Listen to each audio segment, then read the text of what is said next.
Thank you for watching or listening to this free podcast of the Young Turks. We want to make sure that you get some portion of the show every day, but if you want the full show, which is actually 5 segments, come become a member and support independent media as well. tytnetwork.com/join. Meanwhile, enjoy the free podcast. Welcome to the Young Turks on a powerful Tuesday. Not a power panel, just a random powerful Tuesday. It's Cenk Uygur, it's Kasparian. No, we don't have to drop it. Everything's gonna be okay. Okay, but it is in fact America. Okay, and I want to talk to you a little bit about America before we get started. Oh, okay. I'm a funny guy. I had a great lunch, and when I enjoy things and I savor them, you know what I think in my head? And I'm no joke. I think America. Okay, like I had a banana cream pie and a hickory burger with cheese. I was like, oh my God, America. Okay, and so I want you guys to be as patriotic as I am, and I know that sometimes it's hard, especially this day and age, right? And America isn't anywhere near perfect. We've made 1,000 mistakes, 1,000,000 mistakes throughout, some pretty egregious ones. But the idea of America is a great one. So we should strive for that, and so that's why we got the flag in the background. Okay. Did you take MDMA like right before the show or something? No. I just wanted to let everyone know that I love America. Yeah. And I had a burger, it was delicious. No, I'm just keeping it real. That's what's happening. Okay. More of this on Old School. tyt.com/join to become a member. Get all those shows. I also want to be proud about one other flag that you should fly though. This is what triggered it for me, other than the good lunch. The freak flag? Well, kind of. The Young Turks flag, okay? Where are the colors? Where are the colors, okay? First of all, you will start conversations, okay? People know the Young Turks and you'll have conversations, okay? I'm just keeping it real. But most of the time it's people, 90% of the time it's people like, oh, do you watch the Young Turks too? And for me, they'll be like, do you watch, oh, okay. But you guys are the Young Turks, so I want you to be proud of that. I mean, you've built home of progressives here. Every time any one of these candidates wins, you were at least partly responsible for that. Any show that you like on the network, you were responsible for that. So fly the colors. Shop tyt.com for shirts and all the other stuff. Okay, that was super random. I told you it'd be random. Yeah. We got a lot of amazing stories. But you reminded me of something I want to talk about on the post-game show. Pledge of Allegiance. I have controversial things to say. Controversy in the postgame show. Members get all the programming, including the postgame show, which is only for members. Yes. tyt.com/join to become one.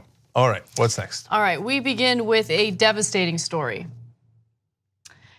A Florida woman alleges that medics refused to take her daughter to the hospital because the service would cost too much money, and unfortunately her daughter lost her life. Now, the woman who's making these allegations is Nicole Black, and there has been some investigation into this already, and it seems that there is some wrongdoing by these medics, and I'll give you the details on that.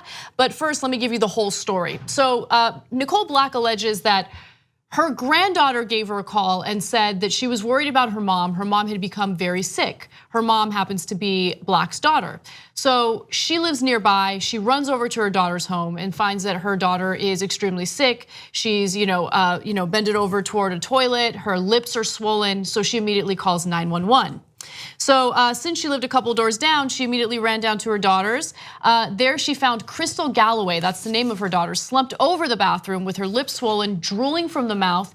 Black said that her daughter was only kind of alert and had passed out. She had recently given birth to a baby boy and had a C-section. And so the mother thought maybe these are complications from the C-section, got to call the cops. Well, the dispatcher actually coded the incident as a stroke and also noted that the individual is a transient, which is strange. It's so weird. Yeah, so they're going to her house. They're going to her house, and so there were a lot of mistakes made, and the question is, were these mistakes? Were things done intentionally? And we're going to give you all the facts. You guys can decide. And again, this investigation is ongoing. Now, the fire rescue units arrived 12 minutes after being dispatched. Rather than put her in the ambulance, they put her in Black's car. They put her in her mother's car, and the mother drove off. The crew said it went back into service immediately.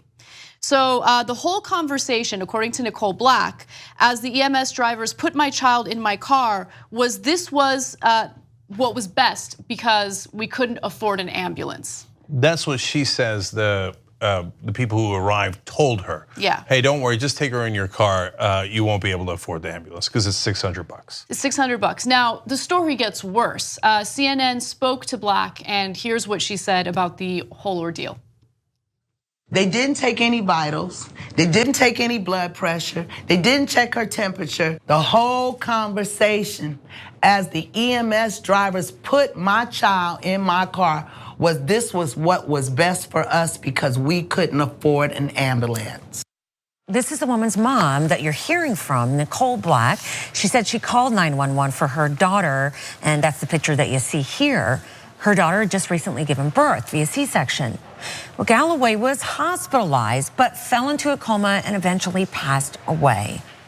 Let's talk with our senior medical correspondent, Elizabeth Cohen, now about what should happen when you do call 911. There is protocol, I would think. Yes. Medical protocol. I mean, first of all, take the person's vital signs. Yeah. Right? I mean, that's really important. And that's what this inquiry that's going on, that's what these medics are charged with. That first of all, they didn't take her vital signs. Second, they said that, the mom just drove away with the daughter. Well, if there was a refusal to get a transport to the hospital, there should have been a signed form, right? The patient should have signed that refusal, and there is no signed form. And then afterwards, when they were coding what happened in this whole thing, they coded it as a canceled call. The medics said it was a canceled call, which is not what happened. Okay. So these are extremely serious allegations. So as I was first reading this story, and CNN broke it originally, and it didn't say in the headline that she had died or had gone into a coma. When I saw she went into a coma, it was like a gut punch in the middle of the story. And then it said she died, and I'm like, oh no, she died. Because at first I thought it was an outrageous story of making assumptions about this poor person and not getting them to the hospital in time. But it turns out they had to helicopter her out because as soon as they got her to the hospital and actually took her vitals, they're like, oh my God, you're in a lot of trouble. We gotta get you out of here and get you to a place that can treat you. She goes into the coma and days later dies. So look, who's right, who's wrong? Because the medics say, oh no, they wanted to go in the car and we were trying to help them, etc. They claimed, let me be specific, because they had to help this woman down flights of stairs to get her into her mother's vehicle, right, into her car. And so they're alleging, no, we didn't take the vitals inside the home because the home was too small and too dark for us to do that. And then they claim that they tried to do it outside but couldn't because Nicole Black, the mother, rushed off to the hospital. No, but you guys helped the woman into the car. Yeah, no, there's a lot in their story that doesn't add up. Yeah. First of all, you take the vitals right away. There's no such thing as a house too dark. And too small, yeah. And too small to take vitals? That's not a thing. I mean, you can take vitals anywhere. That's a preposterous thing to say. What if someone had passed out in a closet? I mean, hopefully you can move them out. But otherwise, you take the vitals because you gotta go. You gotta figure out what's wrong with them, right? That sounds incredibly made up. And then the idea that you call it, they said it was a canceled call. That's how they reported it later. Well, it was not a canceled call. So what's going on? Why are you saying things that aren't true?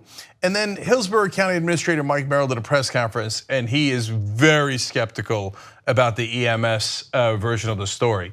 But look, even if you're in that camp of no, I think for whatever reason the family's lying, and even though their story seems to match up a lot better, I don't know why you're in that camp, but okay, even if you're in that camp, look at the society we live in, where whether it's the EMS or it's the patients themselves, a woman was stuck under a train the other day and didn't want anybody to call an ambulance because she was afraid she was gonna pay too much. Look at how brutal this system is, that everybody's worried about, oh, you can't pay, I should let you die, or you figure out if you wanna die, or take a 10% chance of dying, or a 25% chance of dying. These are the calculations we make while we're either about to go in a coma or stuck under a train, because we have a brutal system. The rest of the developed world has universal health care, so that if you're passed out or under a train, people come to help you, because they're actually humane and decent society. By the way, they also pay less for their health care than we do. They do, and I wanna note one other thing. So the victim in this story had just given birth, she had a C-section, and there's a pretty big chance that there were complications from that C-section, which is why she got so sick. The mortality rate when giving birth is incredibly high in the United States. In fact, it's the highest in the United States compared to any other developed country. In fact, more than 50,000 women suffer from severe maternal morbidity and from childbirth each year, and 700 to 900 women die each year while giving birth. That is the highest number of all developed countries. So look, this story is outrageous because, for God's sake, help her. Don't make assumptions about her financial situation. By the way, they had insurance, they were fine. Get her to the hospital, okay? But the part two is the outrage at large in the whole country. So the right wing keeps saying, we're number one. Number one at what? Not in healthcare, we're literally number 37. Not in education. We pay twice as much as countries like Canada and Japan. We have worse results. We literally lead shorter lives. We have the worst maternal death rate during birth of any development nation, as Anna just told you. So where's the number one part? And on top of all that, we are in a constant terror dome of, are we gonna get sick? Are we gonna be able to afford it if we get sick? If we get into an accident, can I afford it, or should I just take a chance to die instead? That's insanity.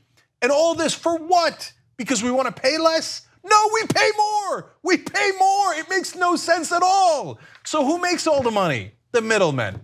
And they're not government bureaucrats. The right wing has lied to you your whole life. And unfortunately, a lot of the media aids and abets them. No, it is the corporate bureaucrats. It's the middlemen of healthcare insurance and all the marketing costs they have, et cetera. That is totally unnecessary. They double the cost, put it in their pocket, and you're stuck under a train wondering if you're gonna live or not.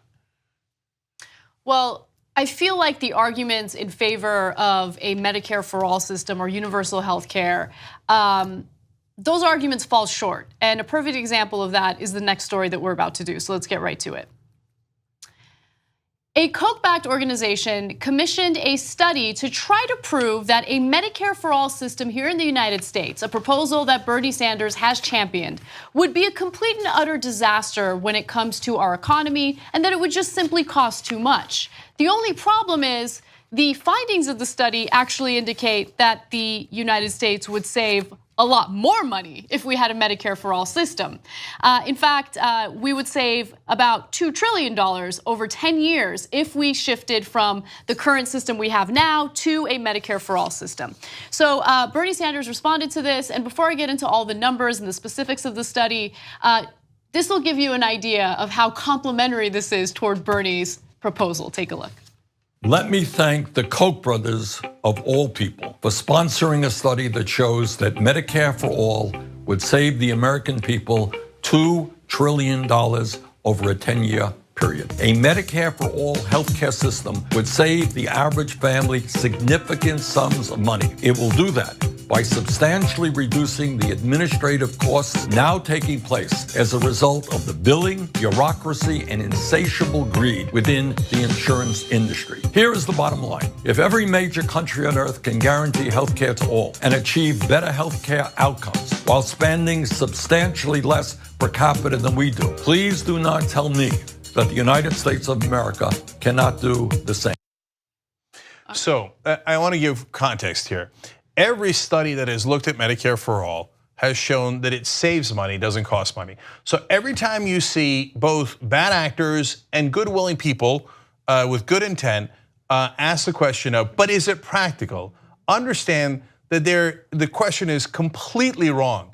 It's like saying, well, you got a great steak, but it costs less. Is that practical? Yeah, by definition, it's practical, it costs less, right? It makes no sense. Yeah. And look, even Trevor Noah on The Daily Show. Why? Because the groupthink of New York and Washington is all progressive programs are not pragmatic or practical, they cost more money. When in reality, it's the tax cuts and the wars that cost trillions of dollars. So now there's different ranges for how much Medicare for all saves us for the entirety of healthcare in the country. One study has it at $17 trillion, okay? Now, the most common one is the one that's $2 trillion, the one that Bernie referenced. The one that the Koch brothers did, they're like, oh, Medicare for all. That looks out for average Americans and not billionaires? This costs so much money. And they meant to do great damage to it. They're like, do you know how much you have to raise in taxes? It costs $32.6 trillion. And then experts pointed out, the current system costs $33 trillion. This is over a decade. Both of them are over a decade. So you would actually, even under the Koch study, under the worst case scenario, we would still save $400 billion. Like, oh. At least $400 billion. That's kind of uncomfortable. Yes, I think the 2 trillion number is the one that most of the studies are landing on, right? So I think that's a fair one to use, but it ranges from 400 billion to 17 trillion. The savings, not the extra money. Right. What we save for a better system that covers all of us. Because look, this is the thing. I think the $2 trillion figure underestimates the savings as well.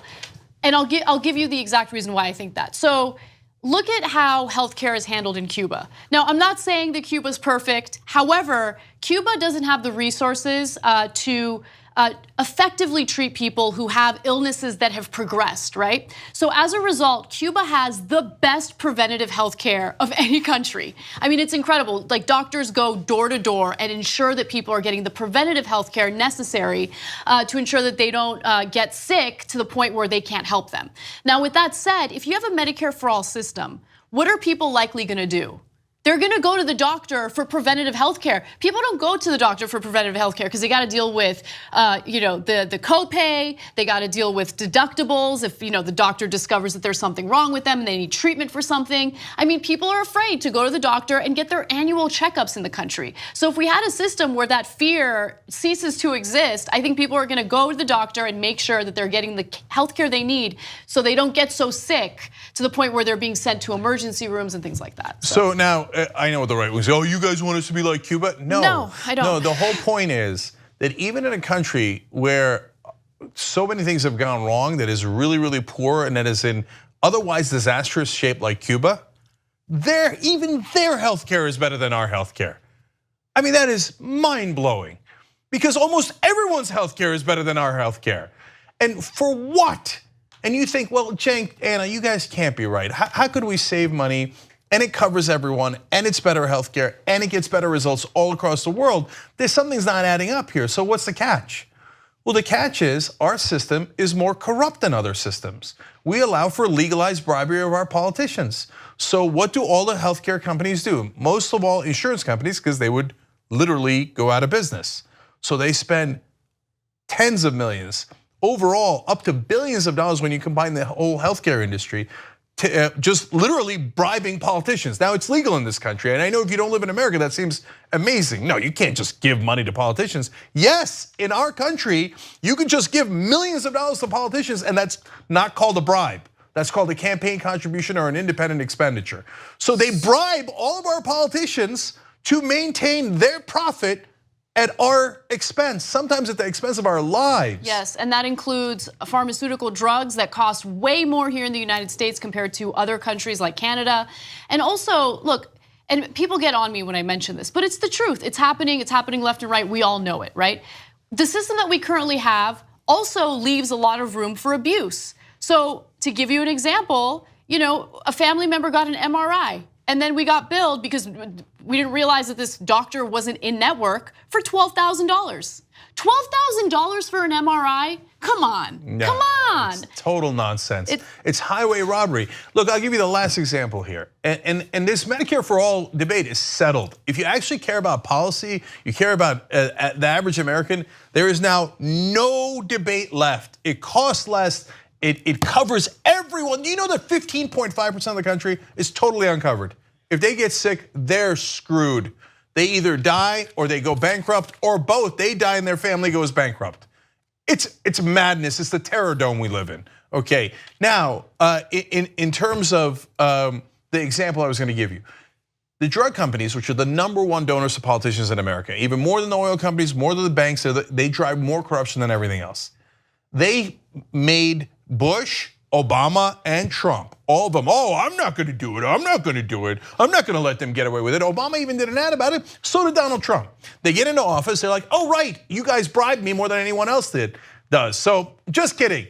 So what's the law that they all agreed to? The United States government cannot negotiate drug prices with drug companies. This is supposed to be capitalism? If you're a conservative, you should be disgusted by that. And you were so disgusted you voted for Trump because he said he was gonna get rid of it. And guess what? He didn't, because just like everyone else, he's totally corrupt. And he said, oh, the drug companies give money to Republicans? Then forget it, let them rob us blind.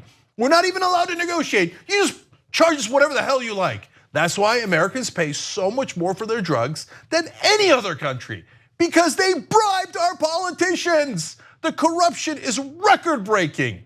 End the corruption, and we'll actually have decent policy in the country. And Medicare for All is a no-brainer. And by the way, it also polls over 60%. So this is, look, my anger is bipartisan. The Republicans are 99.8% corrupt at the federal level.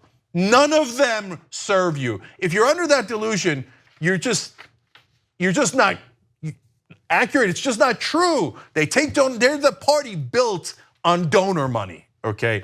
Now, why is bipartisan?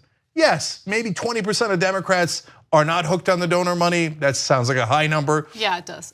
Okay, now it's growing because of Justice Democrats and Bernie Sanders, et cetera. Now people are saying they're not gonna take corporate PAC money. So at least there's a little base within the Democratic Party that is not corrupt. So thank God, finally, after all these years. But overall, look at Obama. He did the same goddamn thing. They even killed a public option. They did the Heritage Foundation plan and put a pretty face on it and said, voila, we fixed your health care. No, you didn't. No, you didn't.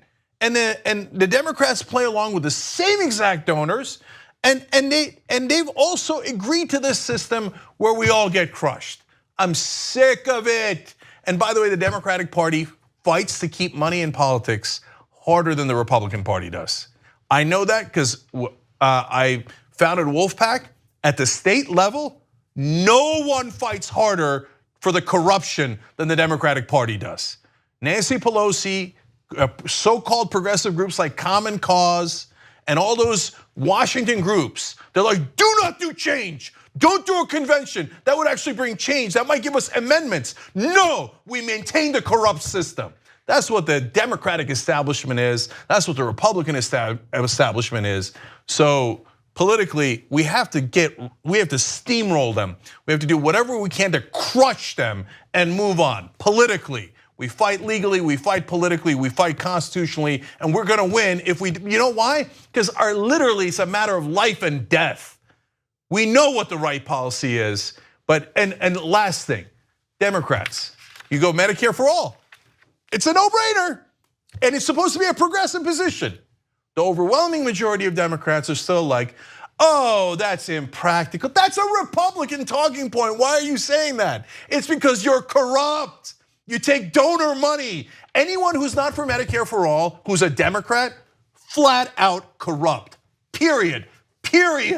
So just so you know, Republicans, at least they're honest. They go, okay, I mean, relatively speaking, they go, we're for the rich. We're gonna do another round of tax cuts for the rich and only for the rich. It's capital gains cuts. For the big drug companies, of course we're in their pocket. We're the corrupt party. The Democrats lied to you. The establishment Democrats say, no, I'm on your side, right? Oh, Medicare for all. No, I'm gonna help the Republicans crush that. And I'm gonna use the same talking points. Dianne Feinstein going around saying it's a complete takeover of healthcare. No, it's not. It's a takeover of healthcare insurance, not the whole industry, not doctors, not hospitals. Why are you saying that? You know why? A week later, she went to a fundraiser thrown by the health insurance companies because she's fundamentally corrupt, systemically corrupt. End the corruption. wolf-pac.com or get involved in any way you can because we got to end this. This is weird to follow that epic rant, which was awesome, but I just wanted to do a quick correction of myself because in the first story that we did in this segment, I misread something and said that the woman who was supposed to go to the doctor by the medics was listed as a transient. No, it was transient ischemic attack, which is essentially a stroke. So I didn't know that medical terminology. I apologize for that. We got to take a break. All right, when we come back, I do have very, very good news for you guys. which is that now an actual civil war has started within the Republican Party. Not the fake ones that MSNBC celebrates, that actually helps them. This one is actually going to hurt them. So I will explain when we come back.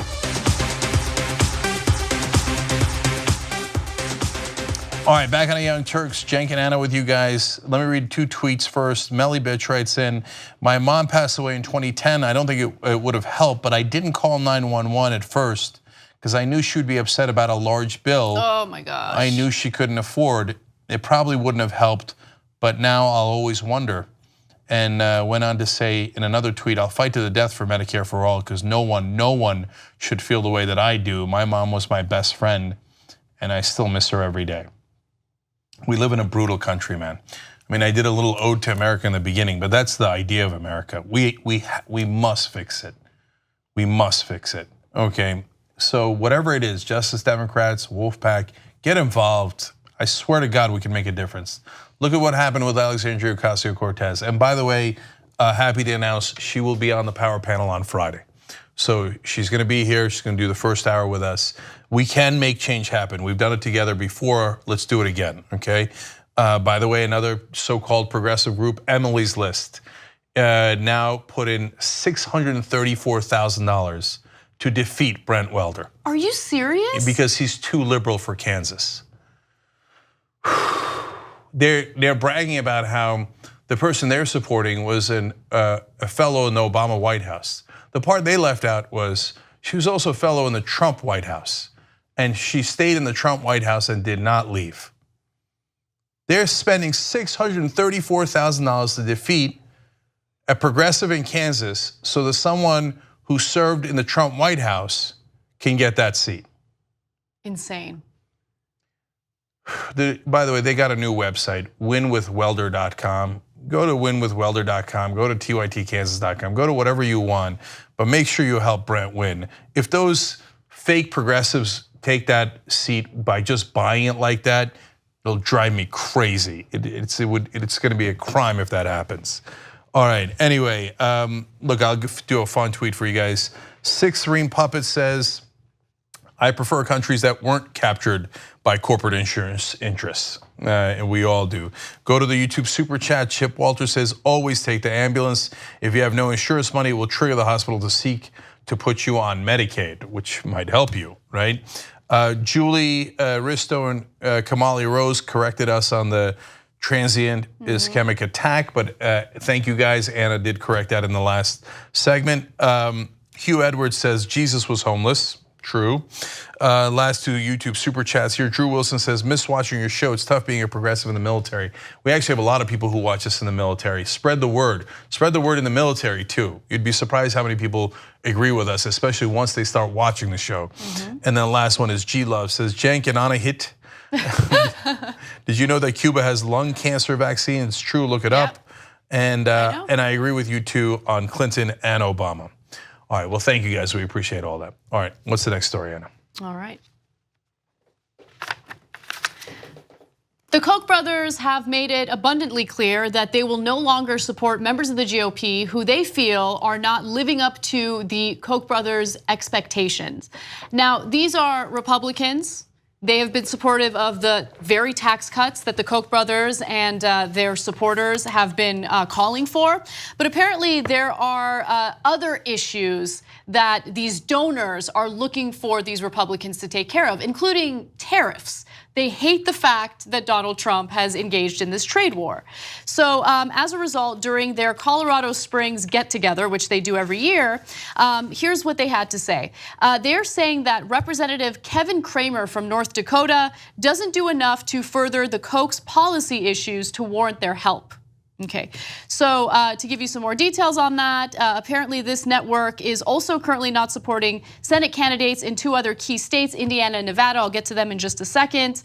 But this has led to a feud between Donald Trump and the Koch brothers. Now, Trump has handled it the way he handles every other feud. He's gone after them on Twitter. But it's really fascinating because remember, I mean, corporations got a gigantic tax cut under Trump. Republicans in Congress overwhelmingly supported it, voted for it, but it's still not enough for the Koch brothers. It's still not enough for these donors. They want more. So there's a lot of different parts of this story and angles. Who's right, Koch brothers or Donald Trump? Oh boy, right? Number two, this is a fight within the Republican Party. Usually the kind of thing that MSNBC celebrates and is irrelevant, but this one is not irrelevant. This one is very, very relevant, and it has potentially really positive ramifications. But the things that have been said are significant. Donald Trump called them a joke. Do you have those quotes? Yeah, I do. So let's go to graphic 22. Here are the two tweets in reference to the Koch brothers. The globalist Koch brothers, who have become a total joke in real Republican circles, are against strong borders and powerful trade. I never sought their support because I don't need their money or bad ideas. They love my tax and regulation cuts, judicial picks, and more. And he also says, I made them richer, which is true. Their network is highly overrated. I have beaten them at every turn. They want to protect their companies outside the US from being taxed. I'm for America first and the American worker, a puppet for no one. Two nice guys with bad ideas, make America great again.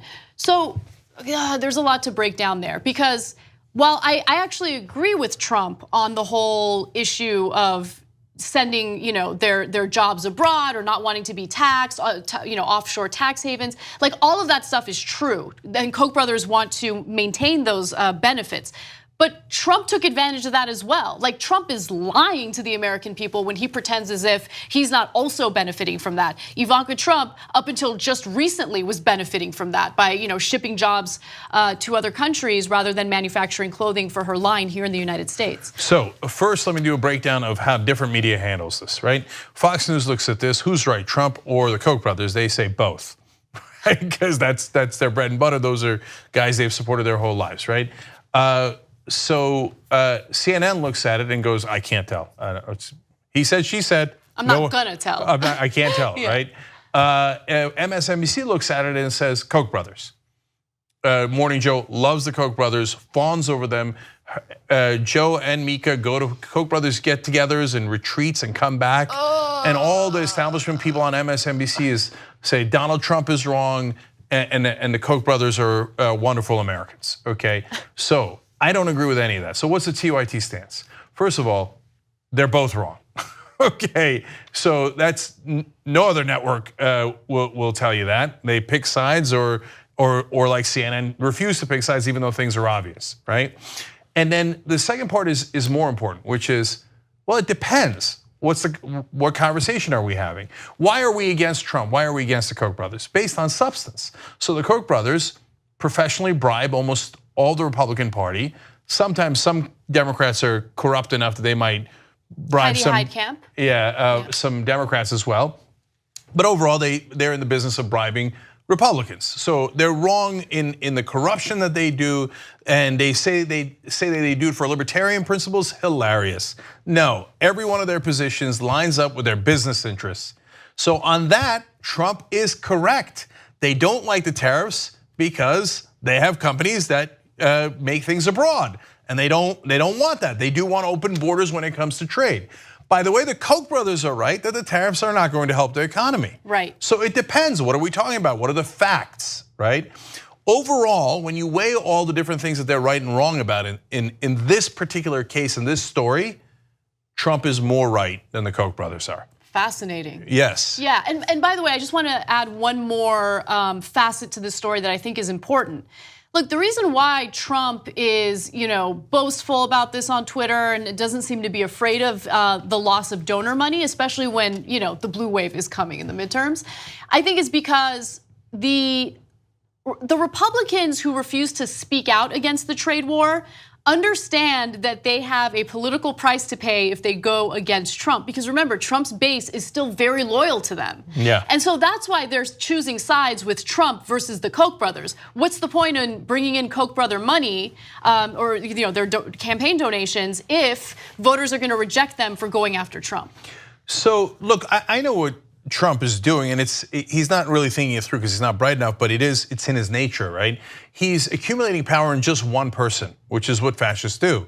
He doesn't like the distributed power of even the oligarchs like the Koch brothers having it. He says, no, I am now in charge. It's like Bane in Batman when he puts the hand on the business executive and goes, so you think you're in charge? right? So, and that's what he's doing. So I don't like that he's doing that, but are the Koch brothers part and parcel of the corruption in America?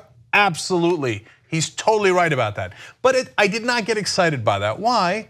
Because Trump flip-flops all the time. And remember when he said, oh, NRA, they can intimidate other people, but not me. I'm gonna get tough. And then 3 days later, they're like, hey, schmuck, you know how much they give you? And he goes, oh, never mind. We're not gonna do anything that I said earlier. The NRA is awesome. I've killed all my proposals. In fact, I shot them, okay? So I was waiting for him to do that with the Koch brothers because he doesn't know what he's doing. He tries to do the alpha male thing, and then the Koch brothers are like, do you know who you work for? And I thought 2 days later, he'll flip-flop because he's Trump, that's what he does. But then, this is a really interesting development that just happened. Steve Bannon came out and said that the Koch brothers are, quote, a total scam, a Ponzi scheme, and then, this is even more important, not just random insults. He said, no one ever knows who their donors are. Now that's true. It's not just the two Koch brothers. They bring some of the richest people in the country into their retreats at Palm Springs and other places. They do it a couple of times a year. And since a lot of it is dark money, we don't know who those incredibly rich people bribing our politicians are. So now, here comes the right wing going after them. Bannon says, we are going to find out who they are, referring to the donors. We're going to identify people who the Kochs back. Ooh. Okay, no, but that's real, man. Because look, on the left, we're the only ones who would dare go after the donors. This is so much fun. And now, wait a minute, we are having fun. Yeah. Okay, because this is, for the first time I've ever seen the right wing be genuine.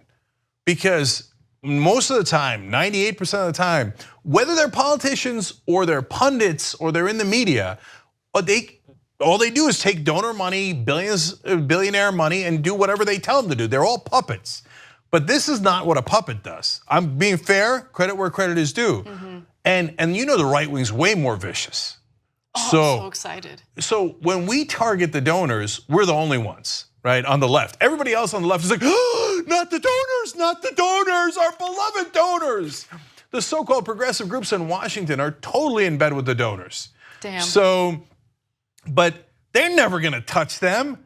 But if the right wing turns on their own donors. Oh, those donors are about to get kabombed. Okay, so now that's a civil war that makes a difference. So what I can't stand this when MSNBC does this. And even their primetime shows, which I like from time to time, God, when they do this, it drives me crazy. When they're like, oh, do you know that the Freedom Caucus is pushing John Boehner or Paul Ryan and they're having a fight within the Republican Party? Ha ha ha. No, you schmucks. That's pushing the Overton window to the right. It doesn't hurt them. It allows Paul Ryan to go, oh, what could I do? The House Freedom Caucus twisted my arm and I just had to give the rich more tax cuts. That's a shell game. You don't celebrate that. This is a real war. With Koch brothers versus the right wing in the form of Bannon and Trump, unless Trump flip-flops, which could always happen, okay? And Bannon is not fully back in the fold. If he does not flip-flop and they actually go to war and the right wing starts exposing right wing donors, then the battle is joined. As atrocious as they are, if you remember, Republican voters actually hate the corruption. And the Democratic voters hate the corruption. We're trying to fight against the establishment on both sides. I've never seen right wingers be genuine, except Take Back Our Republic and a couple other groups that are really, really conservative, and I disagree with them on everything else. But there are a couple of people who are genuine in actually trying to get free and fair elections. But if they are joined by this big faction of the right wing that actually fights against the donors, game on. Yeah, game on, and also we hopefully at some point will get back to a place where we are legitimately debating ideas. That would be amazing. Right, because look, I love the idea of debating ideas, but right now we're in this corrupt system where nothing is genuine. We can't even agree on the facts because everything is corrupted by the money. Look, I want to leave this story with Sam Nunberg's tweet because I think that it kind of summarizes this whole story perfectly. Graphic 24, he says, quote, the Koch brothers better check themselves before they wreck themselves. Wow, so Nunberg's off the sauce and back on Team Trump. Okay. I just thought that was a nice word of the use, nice use of the word cuck and also check yourself before you wreck Yes, yourself. well, it sounds like a cuckatastrophe is on its way, but one that might actually help the American people. Last thing for me is, look, the fake progressives, the establishment Democrats will look at this story and our coverage of it, and they will say, how dare you? How dare you agree with Steve Bannon on anything or Donald Trump on anything? You're supposed to oppose them no matter what. We live in the black and white world, and the resistance means that, I mean, unless they're helping the rich, then we agree. But other than that, right, and there are donors too, that's fine, we agree with that. But other than that, you're supposed to blanket disagree with them. No, it depends. And so in this case, if they are genuine, and that's a giant if, and Bannon and Trump go after some of the donors. Trump won't go after all the donors because they're his donors. But if Bannon is legitimate and there's a real right-wing faction fighting against the donor class, that is an excellent turn of events. All right, we got to take another break. When we come back, some foreign policy news for you, including what North Korea has been up to. You're right in the middle of this podcast. We got another great segment coming up for you. If you'd like the full show, which is actually 5 segments, go to tytnetwork.com/join. You become a member, you support the show, you support independent media, and you get the whole 2-hour show ad-free every day. Let's go do it now. All right, back on the Young Turks, Cenk and Anna with you. Daniel L. writes in on Twitter, AP has a headline, study, Medicare for All projected to cost $32.6 trillion. They say it's from a, quote, university-based libertarian policy center. But you have to read past the headline to get that. Are their numbers wrong or just sloppy reporting? God, I'm so glad you tweeted this in. Okay, so that's exactly what's wrong with the mainstream media. Yep. And we are going to put the TYT Army on that immediately tonight, okay? So let me tell you about TYT Army in the context of this. What I want you guys to do is to help us find reporting that's wrong like this and then go address it, okay? So I'm gonna start doing Facebook Lives to tell you exactly what our projects are, and then you're also gonna get emails about it. The way that you get the emails is tyt.com/army, okay? So you join up by going to tyt.com/army. Now, why? Because look at how terrible, the Associated Press does not mean harm, and we're gonna be polite about it, okay? But look at how terrible and misleading that headline is. It tells you that it costs $32.6 trillion. What it doesn't tell you is it saves $33 trillion. Yeah, that's kind of a giant thing to leave out, that it actually saves money. Yep. It makes it seem like we're adding $32 trillion of costs that don't already exist. That's, look, I want you to be polite, but that's terrible reporting. That is, and then to take a Koch brothers group, yes, it's based out of a university, but to frame it as university-based libertarian policy center without telling you who's funding the study and for what reason, terrible reporting. Look, I want to be, and I don't think that I'm wrong or being conspiratorial when I say this. Look, the people who make it big in mainstream media, they're not like us. Right? No. They're not like us. The hosts, the anchors that you see on CNN, MSNBC, all of the mainstream, they have millions and millions of dollars in contracts to do what they do. You think that Trevor Noah is immune from having the same issues with taxation that wealthy people do? He's wealthy. I'm sure he's a great guy. But at the end of the day, he doesn't want to be taxed more. No, I hear you, but you don't even have to go to bad intent. They're in groupthink. Everyone they know doesn't know and think, hey, well, doesn't healthcare cost money right now? Are we really adding 32? No, in Washington and New York, everybody goes, oh my God, goddamn Bernie Sanders. He's gonna add $32 trillion. He's gonna increase my taxes. Yep. Right? Yep. So, and it's not necessarily because they're bad people. It's the goddamn groupthink. That's why I want you guys to break through that groupthink. I want the Associated Press to issue a correction.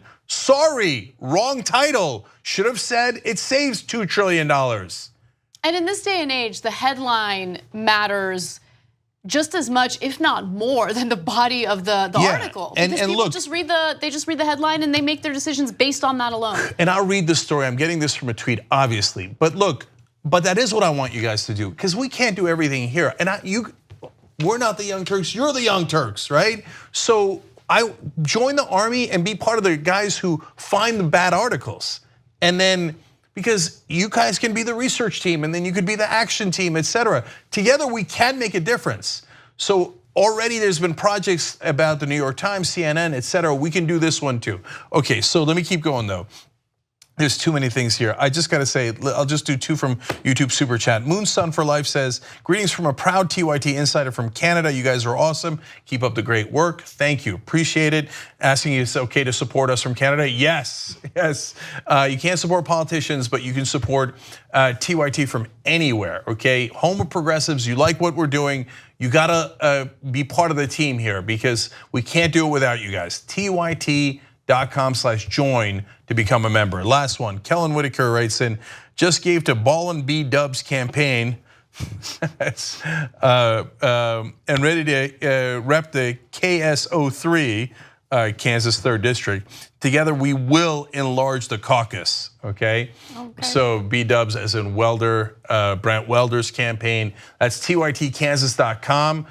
They're spending a ton of money to go get them. You can go and help them.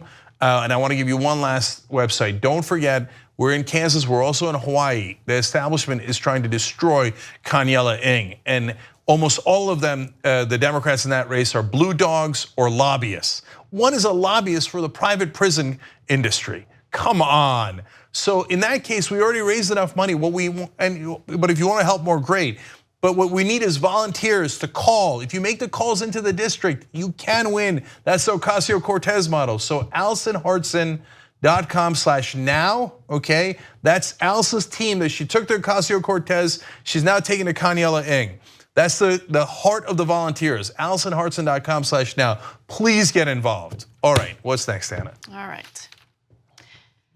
US intelligence has discovered that North Korea is building new liquid fuel-powered intercontinental ballistic missiles. Now, the distinction, indicating that these are liquid fuel-powered is important because if they are liquid fuel-powered, that means that the weapons need some lead time in order to be deployed. But it still indicates that North Korea is continuing on with developing weaponry that they were supposed to stop developing under this so-called agreement with Trump. Now, the satellite imagery gathered by US intelligence agencies indicate that North Korea is building this new ballistic missiles at a factory just outside its capital, and that's according to reporting by the Washington Post. North Korea is also working on 1 and possibly 2 liquid-fueled ICBMs at its Sanumdong facility on the outskirts of Pyongyang. So this is now additional evidence indicating that they are continuing on with their programs, and we haven't really heard much from Trump on this. But we have heard a little bit from the fine people at Fox. The same people that were applauding Trump and saying all these great things about him after the summit. Remember, right after the summit, Trump said, quote, just landed, this is on Twitter, a long trip, but everybody can now feel much safer than the day I took office. There is no longer a nuclear threat from North Korea. Meeting with Kim Jong-un was an interesting and very positive experience. Okay. Okay, I gotta say, look, we said it at the time, but now that we know that they're developing missiles, it takes on even more urgency. Only a very stupid person would come out of the first talks where you have nothing concrete in writing and no agreements and no factories taken down, no missile sites taken down, and say there is no longer a nuclear threat from North Korea. Yeah. Because then you just took away all incentives for them to continue in that process because you already declared the whole thing over. I mean, if you're on the other side of that negotiation, you gotta be thinking, how did we get this lucky? This schmuck says, and now it's his ass on the line, his political ass on the line, and so he has to back us up if we continue to make nukes, because he already said that it was already done. Right. So it is such a terrible negotiation strategy. Art of the deal, strategy. Are you kidding me? There's no strategy. Yes, anyway, so dumb. So this is so bad that even Fox News had to admit it. Take a look. North Korea could be working to build new missiles, despite its pledge to denuclearize. The Washington Post reports US spy agencies are seeing signs that the rogue regime is working on up to 2 missiles capable of hitting the United States. This satellite photo reportedly shows production at a missile facility. Not great. Steve, down to you. Wonder who at the spy agencies is talking to the Washington Post. Okay, so that was Ducey. I love how Ducey's only takeaway from that was, oh, I wonder why the intelligence community is talking to Washington Post. Really? That's your commentary on this story? Amazing. Yeah. So for all the, I don't know if they're bots or whatever they are, because I tweeted about this earlier today, right? At Cenk Uygur, good luck spelling it. And of course people pour in, they're like, oh, so you just want war with North Korea. All right, so for the billionth time, of course we don't want war. In fact, we supported Donald Trump going to talk to Kim Jong-un without preconditions more than any other show. You know, where the mainstream is like, well, I don't know, he's celebrating a dictator. We're like, screw it, go talk to him. Who cares? I don't want preconditions. I want dialogue which leads to peace. That doesn't mean that I have to agree that he had a great result. Right. I wish he had a great result. I was rooting for a great result because I don't want war. North Korea is deeply unstable. The very, very last thing I want is a war with North Korea.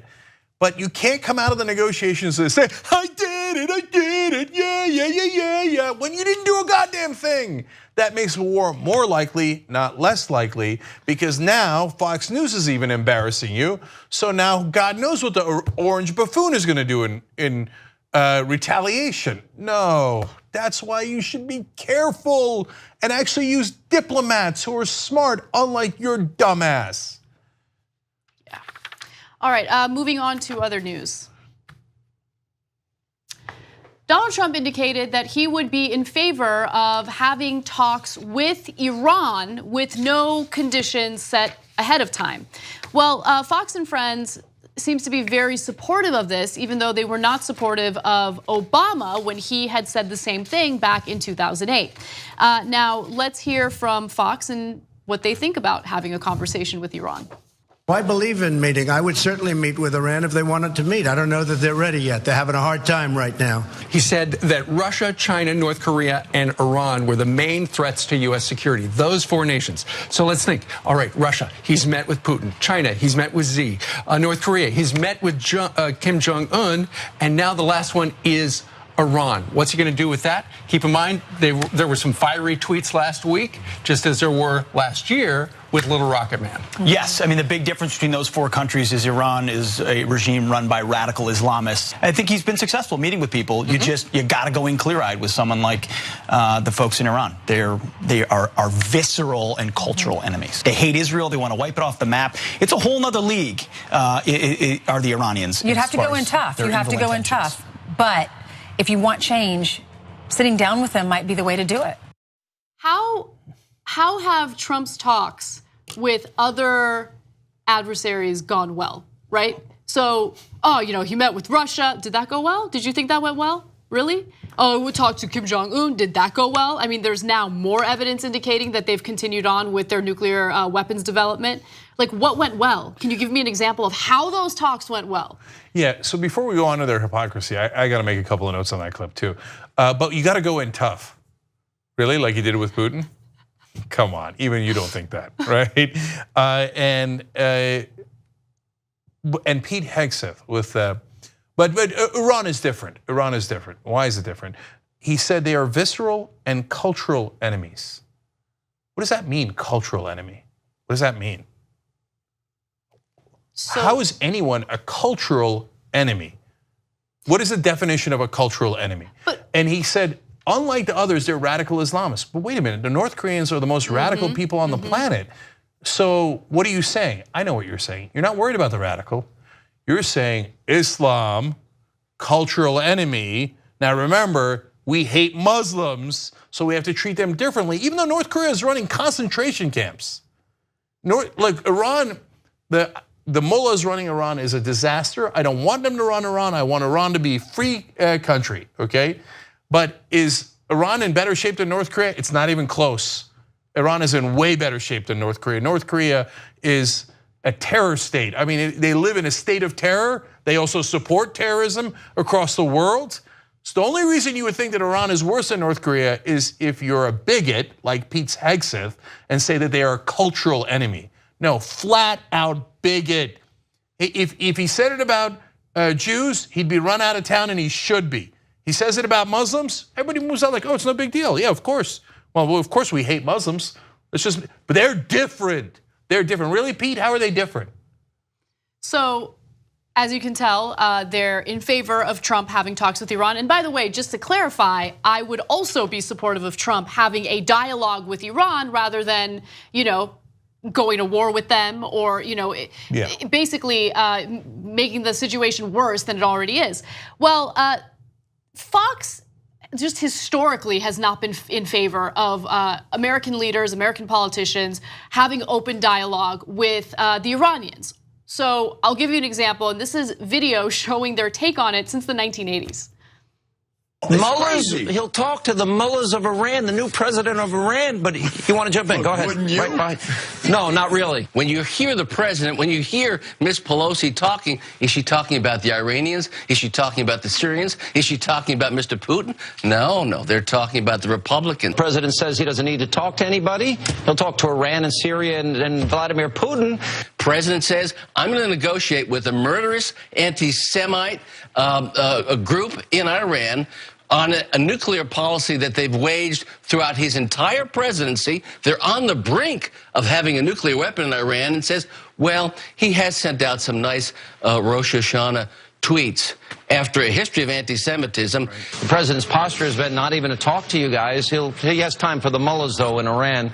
And now this You did the math right, Sean. You did the math right. Well, their message is clear. The president and his fellow Democrats will not meet with Republicans to discuss and negotiate over the debt limit. But the president may take time to meet with Iran's president, which is a country, of course, we haven't had official relations with since the 80s. No, but I don't know how to talk to the right wing anymore because they don't use logic and they don't care about facts. So how do you convince them? You just saw the two videos. They're obvious hypocrites, gigantic, glaring hypocrites. When Obama or Democrats say, let's talk to Iran, they say, oh yeah, it's time for the mullahs. Would you talk to them? No. When Trump says it, genius, you got to talk to the people, your enemies. I mean, he's talking to all of our enemies. That's what you got to do. That's what you got to do. You got to go talk to the mullahs. Yeah. Can you get any more hypocritical than that? On the other hand, we have been consistent all throughout. So should Obama have talked to the mullahs? Yes, because you don't negotiate with your friends, you negotiate with your enemies. When Dick Cheney said that he wouldn't even talk to the Iranians about a peace deal, I went ballistic. What a monstrous, stupid thing to do, because it's purposely meant to lead to more war, right? Obama came in and said, yes, I will talk to the Iranians, great. When Trump says he's going to talk to the Iranians, great. That's what we want. We want dialogue. We want peace, not war. The more you talk, the more you do diplomacy. Normally, war is less likely. I mean, Trump is a serial bungler. I mean, what he did in North Korea and Russia has not been great, but I would still vote for dialogue over conflict. Yeah, look, I agree with you on that. I would vote for dialogue over conflict any day, even if it's Trump engaging in that dialogue. But I also want to add that giant caveat because that caveat is important. Look, it's incredible how Fox can take the exact same issue and use it to their political advantage, regardless of who the politician is, right? We hate Obama, so if Obama wants to engage in these talks, we're going to rail against him. We love Trump, so if Trump wants to engage in these talks, we're going to support him and tell everyone that they should be in favor of that, right? But the thing is, at least Obama wasn't stupid, right? So Obama is not, whether you agree with his policies or not, and I hear you, he was flawed just like any other human.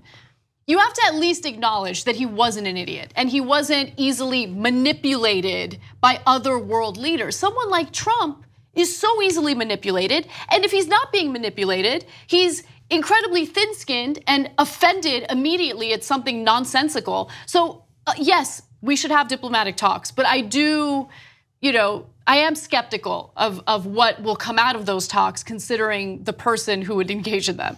So look, I hear you, Anna, and I'm not going to change my position on it. I think it's a net positive for him to go talk. But the things I'm concerned about is when he goes to talk to North Korea, there are other forces within the US government and within the Republican Party saying, we don't really want to go to war with North Korea. There's not any oil there. There's a great number of reasons why that's a mess. And we don't want that. And some of them just because some Republicans are not as stupid as Trump and they realize that millions of people would die and that's terrible, right? And there isn't much money to be made there. In fact, if you lose South Korea, it could start a tailspin for the world economy. So when you go to Russia, you don't have to worry about Trump, he's not going to war with Russia, okay? That's not an issue. When you go to China, we have so much trade with China, military is not an option at all.